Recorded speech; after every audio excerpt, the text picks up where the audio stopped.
when you get taken back financially, you take a big hit like that, you don't recover from something like that overnight.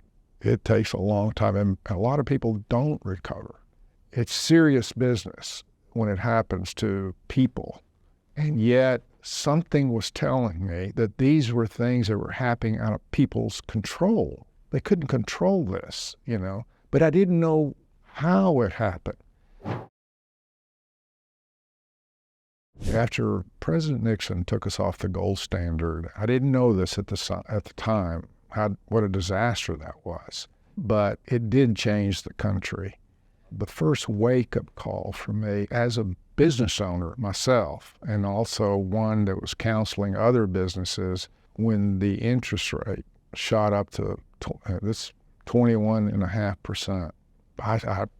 This staggered even me, because I had some loans outstanding with commercial banks, and you just can't operate with an interest rate that high. And a lot of businesses were folding, and even some of the clients that I was working with, it's getting more difficult to try to rescue them. So that was my first experience with wondering, how did this happen? And I didn't know. I just know that this was a disaster, to have happened at this point. But my second wake-up call for me personally came right after the Tax Reform Act. This came during Ronald Reagan's, term in office. Prior to this, we were in a very high income tax bracket, so his idea was to lower taxes on income level. It was also to lower the capital gains tax. And he was able to accomplish all of that, but it also removed a lot of the tax shelters that a lot of the wealthy people were using, with real estate. There's a lot of real estate syndications, throughout the whole United States. This is how shopping centers were being built, all kinds of construction, high-rises, all because of these syndications. That act, that Reform Act of '86, made all that illegal in the way they were using them. And so naturally, it just, devastated a lot of average people and businesses that were tied to that real estate syndication.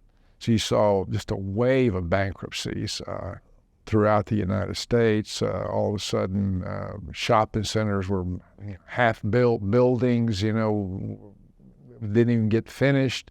Things were, in the real estate market, commercial and residential, crashed worse than the Great Depression of the 1930s. So it was a very, very, very, very bad time for Americans. And I barely escaped without having to file for bankruptcy myself, because it caught a lot of people completely off guard. And I think that experience, because when you get taken back financially, you take a big hit like that, you don't recover from something like that overnight. It takes a long time, and a lot of people don't recover. It's serious business when it happens to people.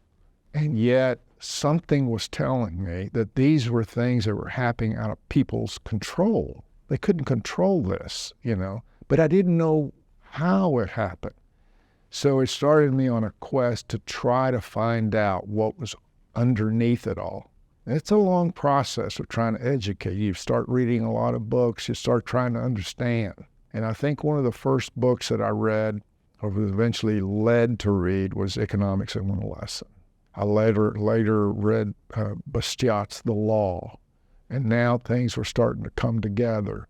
I did learn of the Austrian school, and the more I learned, the more I began to understand that these are man-made earthquakes. They don't just fall out of the sky.